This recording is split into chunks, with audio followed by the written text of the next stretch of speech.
end of last year, Dana White promised us he wouldn't be going to the Apex as much in 2025. And so far, that promise has been kept.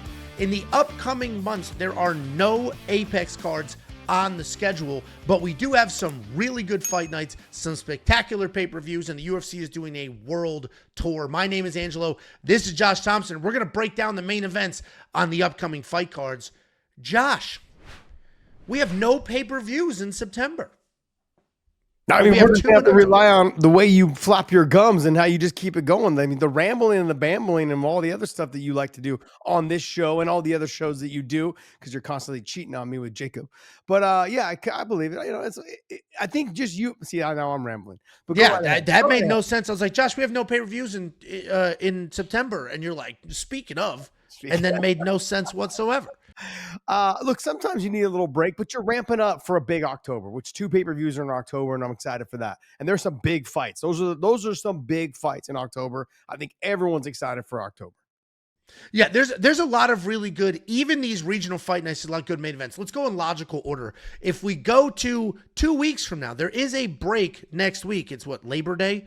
So no fights on Labor Day weekend, but the UFC's heading to Paris for UFC Paris. The main event is Nasruddin Imavov and Caio Borralho in what has already been deemed an eliminator title fight kind of matchup, right? We have 2 big middleweight fights in the coming months, and depending on who has the best performance in their win, ends up fighting Khamzat Chimaev for the belt. What do you think about the Imavov-Caio Borralho main event, the UFC Paris card? Well, you know, there's been a lot of talk right now. You got Fluffy that just came out yesterday and was like, hey, I don't even know why Caio Borralho's in there. You know, it should be Imavov. Obviously, if he wins, he deserves a title shot. I can't say much about it. And he's like, and myself and RDR. The 3 of us we belong there. But Caio Borralho, he's like, there's no, as I like to say, sample size. It's just not a big enough sample size. They are trying to streamline the guys that are undefeated in the UFC so they can go ahead and say, hey, this guy's undefeated. If my champion beats him, then, hey, it just proves that my champion was the best. And if he doesn't, then he doesn't. Then, you know, then he gets back to the back of the line and works his way back up. I love this fight. This is going to be a great fight. We're going to see a lot of what Caio Borralho brings to the table. We've seen enough from Imavov to establish a title shot. Can he stop takedowns? Imavov, can Caio Borralho stop takedowns? I think Imavov will be able to take Caio Borralho down if he wants. I think he'll be able to stand with him if he wants. It's going to make for a very good fight, a very strategic fight, though, because Caio Borralho on the ground is not bad. He's not great, but he's not bad. On the feet, he's fantastic. This whole fighting nerds thing, it's very. I think you have the exact opposite breakdown on Caio Borralho. Oh, really? Yeah, dude. He's definitely a grappler, and the striking's just coming along. I think it's the other way around in this fight. How is he gonna stop? How is he gonna stop Imavov's wrestling? No, I don't think he beats you. I think Imavov wins a pretty boring fight, so he doesn't get. I think Imavov wins a straightforward but boring fight, so he doesn't get the Khamzat title shot. But I think he dominates Caio here. Oh, for sure he does. I think he's just too much. The explosiveness, I think, just the ability to mix it up, the way that Imavov closes that distance and is able to put pressure on people, he'll walk him down, and he'll try to press him to the fence. Control him, dominate him from that position. It's going to be a great fight, man. I mean, if you're the UFC, though, who do you want to win? Ooh, it's tough because Nasruddin is obviously the rightful number 1 contender, if you will, based off of credentials, but he's not very exciting. Obviously, he put away Izzy, but overall, Nasruddin's not like this wildly exciting guy. Caio does have a little bit of a fan base. I hung out with him for a little bit at UFC 303, like in this whole, the way they had it all set up. Couldn't be nicer. Genuine dude. Nice funny. Little flex there. You tried to yeah, but it wasn't like I was in his hotel room. It was like the way they had it all set up. Anyway, you would have liked to have gone to his hotel room. First of all, that dude's head is like a cow. His head is this big. It's crazy how big. Maybe bigger than yours. Is. No, I got a little baby head. For a big dude, I have a baby head. Yeah, it's crazy. It makes no sense. Anyway. He's couldn't be a nicer guy, the face of a really popular team right now and all that. But the problem with Caio Borralho is, to your point, there's not really a huge sample size. We don't know. He's had some dominant performances. He's been winning fights, but nothing really at that level. So I don't know who the UFC wants to win necessarily. Probably Kaio, because I think he's the more personable, more exciting of the two. He's also on like this world tour right now where you see him at every event in cutoff shirts, wearing wild outfits, hanging out. And like, I do worry for his sake. He's leaning more into the personality than the fight career side. And that is very important. You can't fight forever. You know that. That's why you're here with me right now. But when you are fighting, you need to be, you need to be laser focused on the fighting. He's quite literally traveling the world, attending fights and just being that guy hanging out. So I don't know who the UFC wants to win. I would assume Kaio, but I do not think Kaio wins. I think Nasruddin Imavov wins this fight. And I don't even think it's that exciting of a fight. But what I do like is this is a meaningful fight. You know me. I care about, does this fight matter? If it doesn't matter, is it at least very fun? If it does matter, you want it to be fun, but at least it's impactful to the division. This is an impactful fight, so I'm looking forward to that main event. Damn, I've really fallen off because I'm fucking here hanging out with you. But yeah, I understand what you're saying. It's quite the fall off. Yeah, it's the drop. It started when Tony Ferguson really showed up. We're going there now. We're going there. I see how it is. Okay. Then we head over to Noche UFC. Then we head over to Noche UFC September 13th. Interesting card for a few reasons. This was originally supposed to be a pay-per-view. Then the UFC made up some story. The UFC made up some lie and said, oh, the arena we want isn't going to be ready yet. So we're just going to move this to San Antonio and we're going to do it as a fight night. And the reason we know that was some bullshit lie is because turns out Dana White is promoting one of the biggest boxing events of the year with Canelo versus Crawford, and it's on the exact same day. So the UFC didn't want to compete with itself. TKO is promoting boxing and fights on the same day. So instead of trying to do this big pay-per-view, they reeled it back in. They called it a fight night. It is in the middle of the day, and they're going to have boxing at night. So different story than what we're getting there. But you have to remember is that a lot of things like this sometimes slip through the cracks. You've got a multi-billion-dollar company in the UFC, and you've got a multi-billion-dollar being built up right now with boxing, and this is a huge, huge fight with Crawford and Canelo. Sometimes things just slip through the crack. They start putting together fights, start putting together matchups. The next thing you know, you're like, yeah, let's do it on that date, and you forget, oh shit, we're not used to being on the boxing side. Dana's promoting that fight as well. So it slipped through the cracks. It did mess up. But look, this fight, well, the main event, hold on, you didn't even say what the main event of that is Diego Lopes and Jean Silva. Yeah. Obviously, Diego Lopes just fought for a title. Jean Silva has looked unbeatable so far. And I think he's going to continue to look unbeatable. I think Diego Lopes has taken a step back. I'm not sure what's happened or how people have figured him out. Whether it's the cardio, whether it's the way he slows down a little bit throughout the fight, whether it's the little twitch he has with grabbing his neck. I don't know what it is. But something that fighters are seeing on the inside of that cage, when they study them enough, they realize, look, if I can weather the storm, not get into like a slug match or stay out of his submissions, I can work whatever it is I need to work to go ahead and piece him up. Overall, he's just got to make sure he doesn't get clipped, doesn't get knocked out. And that's the thing. Jean Silva is going to bring the action in so many different ways. But this, to me, if you're going to rate this main event, how do you rate this main event? 1 out of 10. I'd give it for a fight night. If it was a pay-per-view, we'd be a little annoyed at it. For a fight night, I'd give it a 9. I think it's a great main event. You'd be annoyed if this was your main event on a pay-per-view?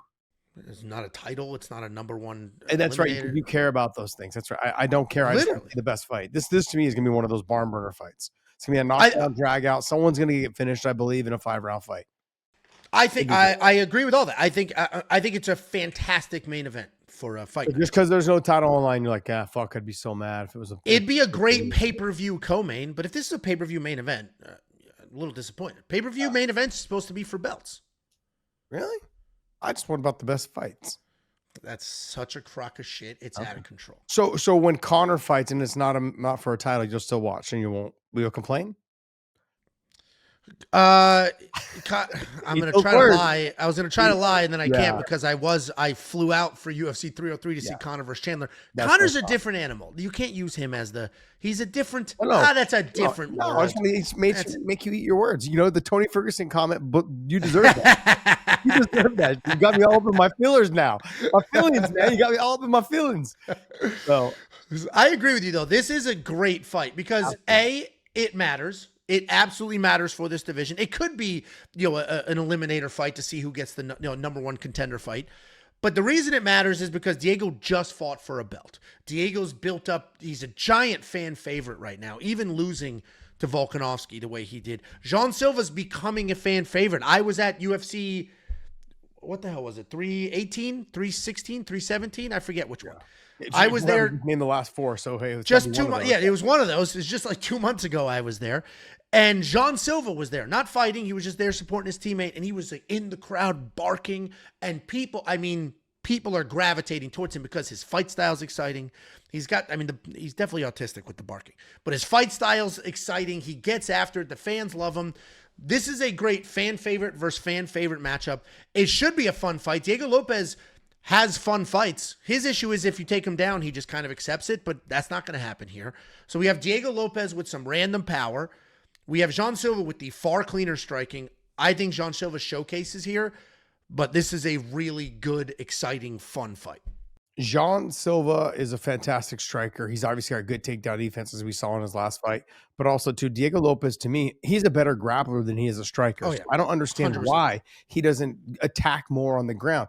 When he first came into the UFC against Evloev, he looked fantastic. That's what got everyone supporting him. That's what got the UFC behind him, going like, let's push this guy. He's got something.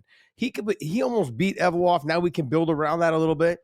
It was a great fight. Remember, he took that fight on short notice. I think it was like 5 or 7 or 8 days. He was a plus 800 underdog, and he almost knee barred him. Yeah. So, I understand, but he's gotten away from that. He's gotten away from, the grappling and utilizing those weapons and tools that he has, which is sad because he's such a well-rounded fighter. His grappling, like I said, is better than his striking, but he's got into this position where he continues just to want to stand. And the other thing, he is a huge featherweight. He's giant. Yeah, that's he's why ginormous. He's huge. So when I look at him and I saw him stand next to Brian Ortega, I'm like, oh shit, you guys are about the same size. And look what just happened to Brian Ortega. Yeah. He barely made one. He was 2 pounds away from not making 155. And he looked like he was on death's door when he walked up. And then you've got Diego over here making the weight at 145. You see the two of them face to face, same size. Diego Lopes is huge for the weight. This was going to be a great fight. I rate this fight. I'm going to rate it a 9, but that doesn't mean it's going to live up to be a 9, or it could potentially be a 9. It should live. I don't know how it wouldn't live up to it. I don't know either. Diego's not a good enough wrestler to spam takedowns and Hamzat his way to a win. So I don't know how it's not that good of a fight. Well, he also doesn't have the wrestling, or not the wrestling. He doesn't have the cardio to do that for 5 rounds. Yeah. Like, you've seen him slow down. He's a great fighter. You see him slow down as the fight goes on. Jean Silva seems so relaxed out there. The whole fucking Bruce Lee flow like water, that's his shit. And I can see why he gets behind the whole barking. He's just, do you know who used to do that? John Fitch used to do that. But only when he would drrink. I was going to say, he definitely didn't do it after fights. No, we would go and we'd be out drinking like in Vegas or whatever after a fight. And literally we'd be walking past, if he'd walk past a girl, he'd go, You just barked at women? Barking at women. I'm like, what are you doing, man? This is hilarious. Well, the other dynamic here for Diego, you were like, I don't know why he got away from this. I don't know why. The problem is, first of all, we've all seen grapplers realize they had power in their hands and then just abandon the grapple. Like, whoa, this is way easier. And this is exciting. So there's a little bit of element of that. But the other piece is Diego Lopes is also a coach, a full-time coach for Lupi Godinez and a bunch of other high-level fighters. Alexa Grasso. So now he's in a weird spot where he's a young 20-something-year-old guy, but because he is so talented, he is so good at a few things, he's basically running a gym and trying to be his own fighter. This is not the time for that. He should be at a big-ass gym with some high-level coaching, some great teammates, and selfishly only focusing on himself and his teammates if they're in a fight camp. He should not be coaching. This is your time to make your money and be something and be somebody, because he's going to lose 2 in a row in all likelihood. That's a big fall from grace. And then what? Then what do you do with him? And he's so focused on everybody else. So I love Diego Lopes. I think no matter who wins, the UFC's happy here, but I think Jean Silva gets it done because he is able to focus on himself, and stylistically, I think it's a good matchup for him. I mean, well, let's be honest. Like Diego Lopez is number 2 right now. Let's just say he loses to Jean Silva, who's number 10, but Diego won't drop probably further than the Lerone Murphy, Yair area there. He probably just dropped down 1 or 2. In that mix, a lot of those guys are not beating him. Brian Ortega's gone. He's not fighting at featherweight anymore. They're gonna either move him to 55 or they're gonna cut him. I don't think they're gonna cut him. They might give Diego Lopez Aaron Pico, and then he might lose that one too. That's 3 in a row. Or he could beat Aaron, depending on the... Yeah. I think they're going to try to work Pico probably back up. So they're going to probably give him someone all the way down towards the bottom. You know, maybe a Danny Ige, maybe a David Onama, maybe a Gika Chikadze. And I like Steve Garcia. I think that's a great fight for the two of them. But you get into that mix up down here at the bottom here. I think it's just going to be Diego Lo. I think he's going to make this fight a lot more interesting than we're giving him credit for. It's going to be a tough fight back and forth. It's going to be a tough fight back and forth. His advantage is definitely the grappling. John's is definitely the stand-up. We'll see how he decides to fight this fight, though. But I'm gonna rate this fight a 9 right now on paper, but we'll see see if it lives up to it, though. That's for sure. Yeah. Then the UFC leaves San Antonio and they head over to Perth, Australia for Carlos Ulberg and Dominic Reyes. This is one of the regional cards where it's not entirely stacked. It's not the biggest fight that they could possibly put together, but it will be a fun fight card. Carlos Ulberg obviously on a nice little streak here. He's really next up for a title shot at 205. That's not a very deep division. I don't know who else you could argue should get a title shot. So we got Carlos Ulberg taking on Dominic Reyes. Dominic Reyes famously basically beats John Jones. That was the consensus. Then went on an all-time spiral. We've never seen anything like it. 4 losses in a row. 3 of them are knockout. All-time spiral. Takes a year off, comes back, and now here he is, putting together a nice little win streak, knocking some people out, making some things happen. So it is a compelling matchup in that Carlos Ulberg is on a nice little win streak here. Dominic Reyes is also on a win streak. Dominic Reyes, the more established guy, been there, done that. So we will potentially have ourselves a title eliminator here as well. How do you think Ulberg versus Reyes goes? I mean, Ulberg, let's also remember, kind of got a gift in his last fight. Yeah, look, this to me is Dominic Reyes' comeback. And I honestly believe that with the win over this, it gets them a title shot. I really believe so. This division is the weakest division, I think, in the sport outside of heavyweights. But, you know, the heavyweight is notorious for being weak, except for when Strikeforce came over and actually made it strong. Go with that again. I mean, you just got to talk facts. You know? I know how you don't like facts and all. I mean, sure. You know, but this is a great coming out party for him. Again, for him to get himself back on track, for him to get on a run, he's going to have to wrestle a little bit, though. Why stand and play another man's game? Why make it toe-to-toe in this situation? You can take him down. And if you do take him down, he's not probably going to get up. He's probably just going to go ahead and say, okay, look, I lost this round. Okay, if I can try to get up, great. And I think on the feet, Dom's got a really good chance of clipping him and knocking him out as well. He's also got a chance of being knocked out himself. This is going to be one of those barn burner fights in terms of when I say barn burner, someone's going to get finished in round 3. Somewhere between round 1 and 3, someone's going to get finished. I know it's 4 and 5. I don't think it's going to go that long. I think Ulberg will probably slow down a lot by round 2 and 3, and then either someone's going to get caught. Reyes is going to catch him, or he's going to catch Reyes in some sort of exchange. It's going to be a good fight. What people have to remember is that it's very difficult to deal with someone who is 6'6". I don't know how tall Ulberg is, but Dominic Reyes is what, 6'6", I believe? 6'6", 6'7", somewhere in there. It's just look, John Jones had a hard time with him because having to deal with someone with the same type of reach or longer reach than you or height as you and all those things, it becomes a problem. That's why John had such a hard time with Gustafsson the first fight. How do I deal with this guy? I'm used to being able to put the hand on the forehead like a big brother over a little brother and keep you away. John always fought like that. Dominic Reyes has that same type of length and reach and height to do that to a lot of people. Ulberg is a big guy as well, but I don't think he's as big as Dom. Yeah, it should be. I agree. It should be a fun fight. Carlos Ulberg just lulled us to sleep in his last fight against Jan Blachowicz. Mm-hmm. That's kind of a tricky because Jan does have famously Polish power, and Jan doesn't get after it either. Jan will play that outside game, pitter patter. 48 years old. And he'll set things. And Ulberg got a gift of a decision in that fight. So he may have some MMA karma coming his way with the decision here potentially. But I do think Reyes will get after it. He's been getting after it. He likes to move forward. That is part of the reason he was on that 4-fight skid. Yeah. Obviously, he lost to John Jones, but then came forward, got knocked out. Came forward, got knocked out. Came forward, got knocked out. So Ulberg has the potential to knock out Dominic Reyes. Reyes could knock out Ulberg here. This is a far closer fight than a lot of people are saying here. I do think Ulberg is, to your point, the more technically sound striker. He was a professional kickboxer. We see those skills. His one loss in the UFC is by knockout, but he was dominating that fight, and he got caught by a 6'6" Kennedy Nchukwu sort of running backwards. So the reach could be an issue. This could be a fun fight, and I care because it matters for the division. So because this matters for the division, a very compelling main event, and that wraps up September. See, but here, Ulberg, right, Dom is somebody that I take a look at. If he uses his wrestling just a tiny bit, that will freeze Ulberg. It'll turn into the Usyk fight. When Usyk fought, who did he fight last? Usyk fought Ode Osborne. Ode Osborne, yeah. Ode had a great first round. And then he started wrestling, and all of a sudden, Ode was a completely different fighter. That's all that Dom needs to do. Threaten a couple of takedowns. You don't need to get them.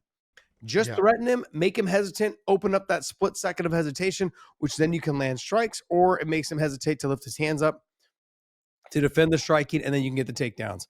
What do you rate this fight? 1 out of 10. Yeah. And the card is not really great either. This is like I'm just talking about 6 or a 7. Yeah, I'm only 6 talking or about 7. I give it a 7 because I do believe that someone's going to get finished in a 5-round main event. I think someone's going to get finished. That's going to catapult it up to that 7. On paper, it's a 7 to me because the overall name value. Dom had name value before, and then the 4-fight skid.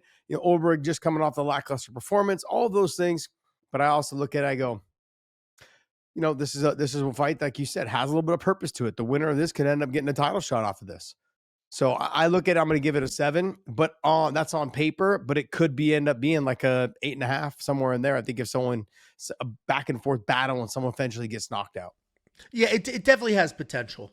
And that wraps up September. No pay-per-views in September, but October not only has 2 pay-per-views, but 2 spectacular fight nights. October will be the best month in UFC for MMA because we're going to open up October 4th with Ankalaev versus Alex Pereira 2. Now, tricky because it is a pay-per-view. That is sort of the UFC's cash cow in Alex Pereira. It's a very good main event, seemingly. I'm going to push back a little bit on that in a second here. The co-main event is also very good on that fight card, but if I look at only the main event, my issue with this fight is we just watched Alex Pereira have almost no success whatsoever in that first fight. Obviously, he defended all the takedowns. That matters. Good for him. But he was held against the cage.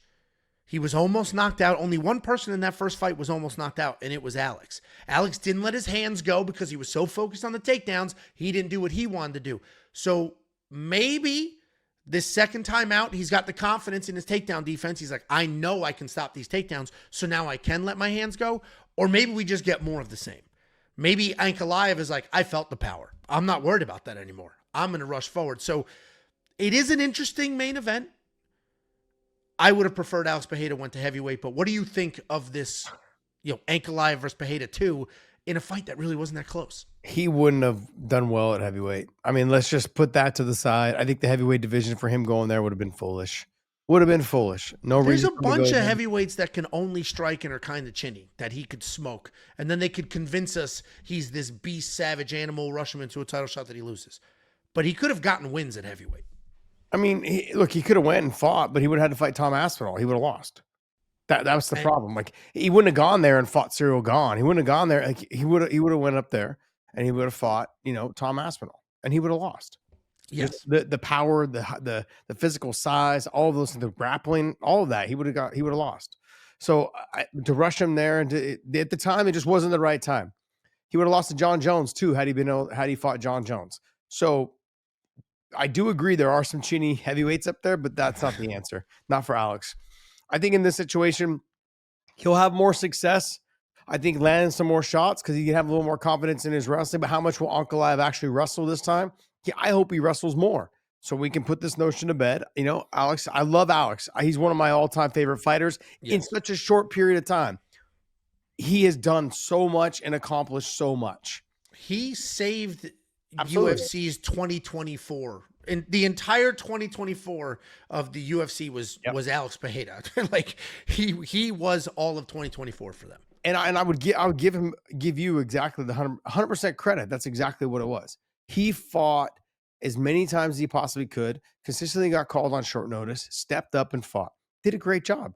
Fought tough fighters, guys that brought the action, and made for some very exciting fights, which made us all fans. Absolutely. In this fight, will he let his hands go? I think he will. And even at the detriment of possibly being taken down. But I think, and also that I think that Ankalaev is he already has kind of a game plan. He's felt the power, like you said, doesn't fear it as much. That could be dangerous or it could work for him. But he's going to have to wrestle a little bit more. In terms of what you rate this fight, what do you rate it between 1 and 10? Because we've already seen it. What do you rate it? Yeah, well, and you know what? I'm not going to give you a clean answer because I am a giant Alex fan as well. I wanted to, if I could have scripted, if this was WWE and we could just write out the script, Alex would be the first 3-division champion in the history of the sport. And then he would retire like that and we would talk about him for generations. That's not the reality here. So on one hand, I'm excited because I get to see Alex fight. It is a meaningful fight in this division. On the other hand, we saw it already. He lost pretty convincingly. I think he loses worse in this fight. Oh, wow. But dude, the only person that was almost knocked out in the last fight was Alex. Yeah. If Alex almost knocked Ankalaev out, then it's like, oh, we can hang on like he might find that shot. He couldn't find it last time. I don't see him finding it this time. And I do think Ankalaev is like, I felt that power. It's not what everybody says it is. Or at least for me, it's not what it is. So I give it, I'm going to say a 7 when the first one on paper was a 10. Oh. This time around, a 7 because we saw it and it wasn't very competitive. What do you say to the people that were talking about that Alex was hurt? I don't think it matters because Alex was hurt when he beat Khalil Roundtree and Alex was hurt when he stepped up for Yuri. And he's been very open about all of that. And like, I understand, to me, a fighter being hurt matters less when they go into the fight hurt because they accepted it. They put it up, they accepted it, and they and their team all determined, I can do this in my current physical condition. So I have to accept it, right? If they were okay with it, I have to be okay with it. Where I give fighters a lot of grace in the hurt thing is like Umar with Merab. He broke his hand in the fight, and you saw a change in the fight because of that injury that happened inside the fight. But if he came into it with a broken hand, it's like, hey, you didn't have to do it. And I get there's pressure and a million other things, but like, you know, you put yourself in that position, so I have to assume that you were good, so you're good. Yeah, once you accept the fight, you've relieved all responsibility. Excuses are gone. Okay, now you can say I broke my knee in the second round. Okay, yeah, you're right. That did happen. Yeah. So okay, you're rating it a 7. I'm going to give it an 8.5 because I think there is some growth from Alex, and sometimes fighters that have won, they get caught up in what happened in the first fight, and they believe that it's going to happen again. Oh, if I just show up and just do the same thing. No. That guy went back to the drawing board. He's reinvented himself a little bit. The other thing is, I don't know if it's a good thing or a bad thing because fighters that are out there in the public, they know like Alex was in the first one and lean up to all the other fights he had before. There's that sense of relaxation. You feel good about yourself. The confidence is at all-time high. I haven't heard a peep. I haven't seen pictures of Alex since his loss. Nothing. I've seen a couple of videos or interviews that he's done, but since then, remember, we used to see sparring sessions with him all the time. We used to see all this other content coming out. Him on roller coasters, him with his kids. We haven't seen anything. That's what gives me a little bit of like, he has come back before from knockout losses. He's come back before from losses, and he's had great performances. He is a true pro. He's going to make sure that this thing gets done. He's working on every single thing he needs to do to win this fight. Does he get it done? I can't tell you that. If I could tell you that, I'd be a fucking billionaire. Okay. Because I'm a betting, gambling degenerate. And that's what I would do. But I'm not. And I'm actually the Drake of fucking MMA gambling. So if you're the Drake, let's go ahead and pick Ankalaev for us so we can get Alex back with the right. I mean, look, to me, it's a 50-50 toss-up. I would probably lean 65. 50-50? It's the reason why, like I said, is that we haven't seen him out there in the public eye. Who gives a shit? I would go maybe even 60-40. I was about to say that to you, interrupted me, but I would probably go 60-40 to Ankalaev. You're going 80-20. 90-10? Yeah, dude. 90-10? We saw the first fight, and the first fight was 70-30, and this is going to be worse. Think so. I don't think the gap closes. I think it widens. And again, giant Alex fan. I want Alex to win. There is no, the only bias in this is I want Alex to win. I just don't think it's going to happen. I don't think so. The only thing that may work well for him is I mentioned before, Alex was tentative. He was gun shy. He wasn't letting his hands go because I think he was worried about the takedowns. He defended every single takedown. He even got a takedown of his own. He had that little trip throw, like get off of me, dropped Ankalaev, not with a punch, but with a little trip. So maybe now, if he has the confidence of, I definitely am not going to get taken down, so I have to let my hands go. But I also think Ankalaev has the same confidence of, I almost knocked him out. Yeah. And he hit me with his best shots. I'm fine. So I think that sort of cancels itself out. I get what you're saying, that he's more dialed in. I 100% get what you're saying. We saw him lose to Izzy. And then he came back and moved up and went on to become the light heavyweight champion. So he's definitely come back from adversity before. The problem is, if he was 33, different conversation. 38? Yeah. It's a little tricky. So I want to be as wrong as possible. I would love to be wrong. I think this is wider than the last one. Wow. Okay. I'm going to hold you more to that than I am just basically saying that Alex going to lose 90-10, 90% to 10. Next fight. So then we leave the Las Vegas pay-per-view, and then we head to Brazil. We have UFC Rio, Charles Oliveira versus Rafael Fiziev. Now, this is a fight. It's not very impactful for the division, meaning it's not a number one contender fight, but it is very exciting, and it's a cool matchup. I think Charles Oliveira is coming back a little too soon against somebody who has the striking acumen of Rafael Fiziev. So I think Fiziev's going to win this fight. But wow. Anytime Charles Oliveira fights, it's exciting. It was that fight card that I went to 2 months ago, Oliveira versus Topuria. I have never heard somebody get bigger pops. And there's not a person on this planet that doesn't love Charles Oliveira. So it's like, you're going to get that energy. You're going to get the fan excitement. You're going to get all of that. But Charles is pretty chinny at this point in his career. He's always been getting dropped, right? That's something that has always happened.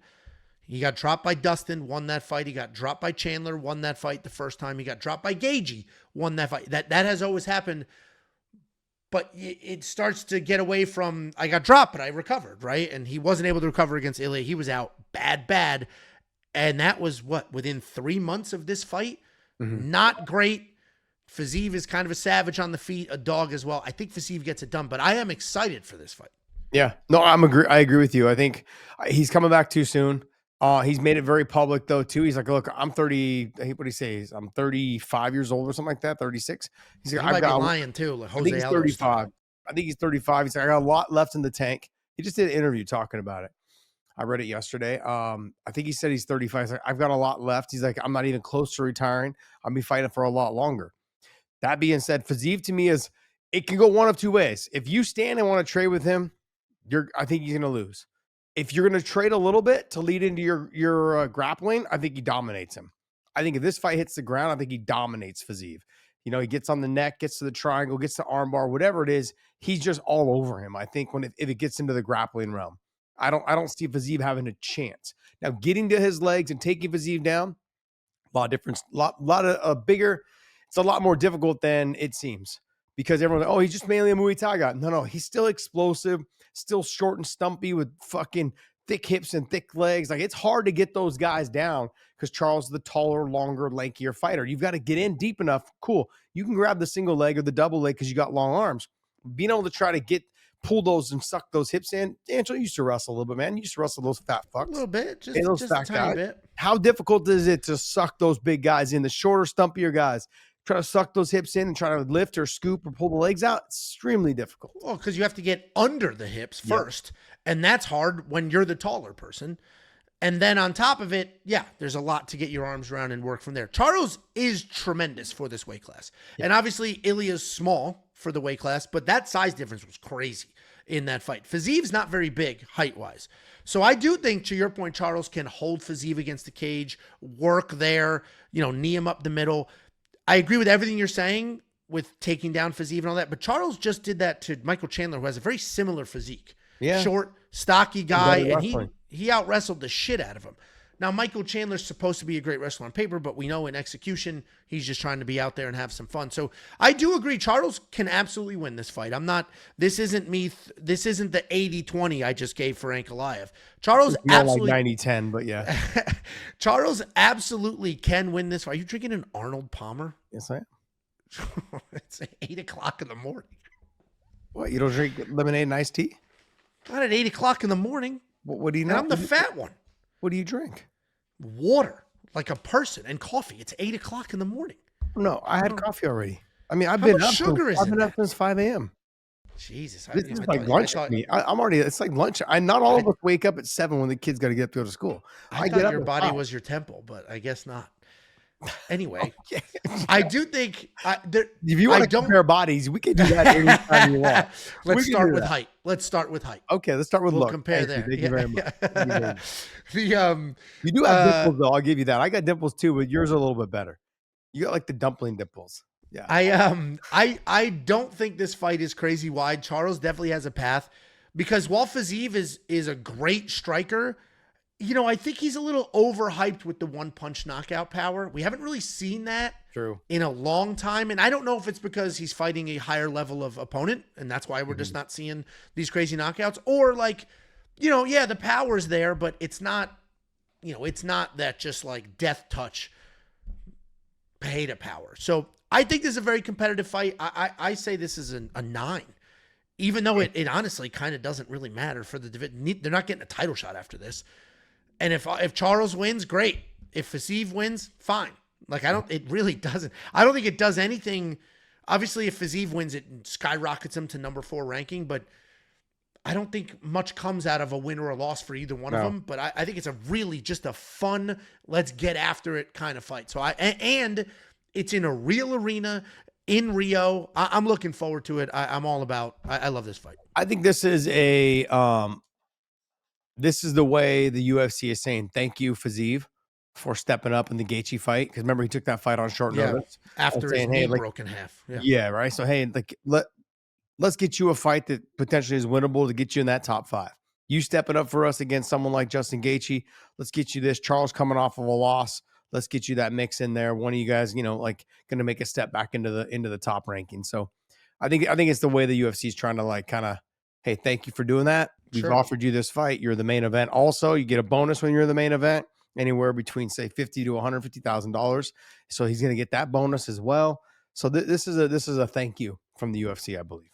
I would have loved to see, and I know he retired and he's literally 50 years old. I would have loved to see Jose Aldo here.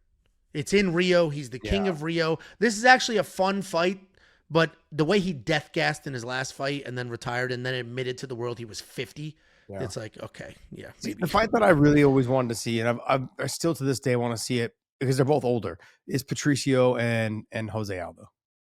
You see Patricio Pitbull and Jose Aldo, they're both old, man. Like and Patricio's one of my all-time favorite fighters. I've got a handful of those guys that I can, I really enjoy watching fight. Patricio is one of those guys that always just threw down. Jose Aldo was always just that guy with the leg kicks and the flying knees and all the other shit, right? I'm going to rate this fight. I'm not going to give it, would you give it a 9? Yeah. Yeah, I'm not going to give it a 9. I'm going to give it an 8, only based on the fact that Charles coming off of the horrible fucking knockout. I think he's coming back too soon. That does scare me. Like I said, Fiziev's power isn't what people make it out to be, but then also too, the guys at the top have a lot better chins normally. Yeah. That's why they're there. It's because they can take big shots from big fighters that possess big power. And this does get, plus the kicks, the kicks, the head kicks, all those things are available for Fiziev. Charles got to wrestle. He's got to wrestle. And I think this is a winnable fight for Charles, but I'm still going to rate it probably a 7.5 or an 8. Yeah. No, I'm perfectly fine with that fight card. Mm-hmm. I look at it, I'm like, this is fun. I'm going to enjoy these fights. Then the UFC leaves Brazil and heads to Canada for a newly announced main event. Reyes de Reyes taking on Fluffy Hernandez in the main event. This is the other half of that. It's not really a tournament because the winners aren't fighting each other, but it's the other half of the who can win in more spectacular fashion. So we started this whole video with Nasruddin Imavov and Kaio. If the winner of that fight does it in spectacular fashion, they could get a title shot against Hamza. And this is the other half. If Reyes de Ridder and Anthony Hernandez have an awesome fight and the winner puts on a show, that person will get the title fight. It is the winner of one of those fights. And once you add that level of pressure and meaningfulness, that's not a word, all of a sudden, I'm very interested. This is a great matchup. Anthony Hernandez is now on the longest win streak in the middleweight division. Reyes de Ridder showed up in the UFC, finished 3 people, and then just absolutely went to war with a former world champion and an all-timer at this weight class. This is a great matchup. It matters for the division. I am looking forward to it. If I'm rating it, I give it an 8, and I think RDR, I think Anthony Hernandez, people hate this. I think Anthony Hernandez is a little overrated. I think RDR beats him. Look, I'm not going to say that he's overrated. I don't think he's overrated. I do think that this matchup is a bad matchup for him. The reason why I say that is because Fluffy's not a tall, big guy. And he, technically, I think if I look at him and his body size, he probably could make 70. I think he just chooses to fight here because he feels more comfortable here. He's, I think he's not only normally the faster fighter, but he knows that he can impact with cardio and push his body to limits that a lot of the middleweights can't. The de Ridder situation is his physical size is going to be a problem. The knees up the gut, the control, Fluffy being shorter, the head control, that plum tie, all of those things going to be a problem for Fluffy. On the ground, de Ridder's slightly favored. Everyone thinks he's way better. He's not way better than Fluffy. Fluffy's got better ground and pound. Fluffy will be able to survive. Fluffy survived Rodolfo Vieira on the ground for the first round. It was a fucking back and forth scrapping out of arm bars, out of this, out of that. He got away in that first round. Made him so tired chasing submissions that he turned around and submitted Rodolfo Vieira later on in the fight. So to say that RDR is better than him, they're about equal. I'd say RDR slightly has the advantage, but in terms of MMA grappling with punches and grappling, I would give it to Fluffy. So RDR can't afford to spend too much time on the bottom on his back getting his fucking face punched in this fight. He's got to be careful there because Fluffy's got some power from the top, and he does really good at staying away from leg locks, staying away from any type of position that may put him in danger where he can still do damage. So this is a very good fight. I am excited for it. I just really wanted the DDP Fluffy fight. That's the fight that I really want to see. So. I want a DDP RDR. So yeah. But we might get our wish after this. But this Angelo, honestly, it's a good matchup for the division, like you said. But what we didn't take into consideration how quick the turnaround was going to be for both of them. Both of them, yeah. And that's what makes this fun. The UFC fucking eats that shit up. They love it. Yeah. They love when you're like, oh, you're ready to fight? You're just coming off of a win. You had a great performance. Fuck, you want to fight already? Normally, guys want to sit on their win for 6 months. They're like, okay, I'm ready to fight now. I want to just soak in all the media. No. These two guys are doing it right. They're streamlining 100%. Themselves to the title. I'm excited. They're not even out of the news yet from winning their fight. And they're back. And they're going to be back. So I'm looking forward to them both. Good. And the funny part about that is it's a faster turnaround for Fluffy than RDR. But RDR was in a war. Fluffy wasn't. That was a one-sided beating. Yeah. So, true. Fluffy might actually be the fresher one at the end of the day because, obviously a fight's a fight. Yeah. But he didn't get like bruised, battered, beaten where RDR kind of did. And that was just a great fight. I'm looking forward to that main event. Different level of opponent, though, too, by the way. Yeah, for 100%. Yeah. I'm looking forward to that fight quite a bit. And then we are going to finish October with UFC 321. 2 pay-per-views in October. UFC 321, we finally get an undisputed unified heavyweight title on the line. Tom Aspinall, the heavyweight champ, no longer the interim champ. He is defending his belt against Cyril Gane. Kind of okay, this is what I've waited. I've waited 2 years for an undisputed title fight, and this is what we get, Cyril Gane. It's kind of disappointing. And it's a midday pay-per-view because they're going to be in Abu Dhabi. So we have a midday pay-per-view with an underwhelming title fight. But the good news is we finally have clarity in the heavyweight division. Tom Aspinall, if he blows through Cyril Gane, which he should, but if he blows through Cyril Gane, I think the John Jones stuff is dead. We don't need to talk about it ever again. And Tom Aspinall can finally make $1, stop giving up the best years of his career, and just continue to move forward. The co-main event is honestly probably a title eliminator with Jalton Almeida and Alexander Volkov. So overall, the card will matter, especially the top of it. This fight, I don't want to say I don't care about it because I do want to see Tom Aspinall fight, but I mean, this is about as easy of a pick as you're going to get. Look, I think Tom's got a really good chance. Now, there is some danger in here. He could get caught with a knee, could get caught with a shot coming in, all of those things. If he decides to stand way more than he should, he could get knocked out. Those are all things that can happen in any fight. But in this fight, Cyril Gane with the craftiness in terms of, the way he can throw strikes and the kicks and all those things, it does scare me a little bit. I want Tom to win. I'm a huge Tom fan. I've been a fan of his since he first came into the UFC. Love everything he's doing. I love how he carries himself. I love he's doing everything with class. I like it. I don't know. It's not one of those fights, but it's the heavyweight division. It has nothing to do. I know you're the Jalton Almeida, nut rider. I get it. You love that guy, right? It's the wrestler, jiu-jitsu guy, all those things. That's a far more competitive fight. Jalton versus Tom Aspinall is way more competitive 100%. Than Cyril Gane versus Tom Aspinall. What shocks me is that they didn't do this fight in the UK. You have a guy from France, and you got a guy from like the UK. Well, why didn't you do it somewhere over there?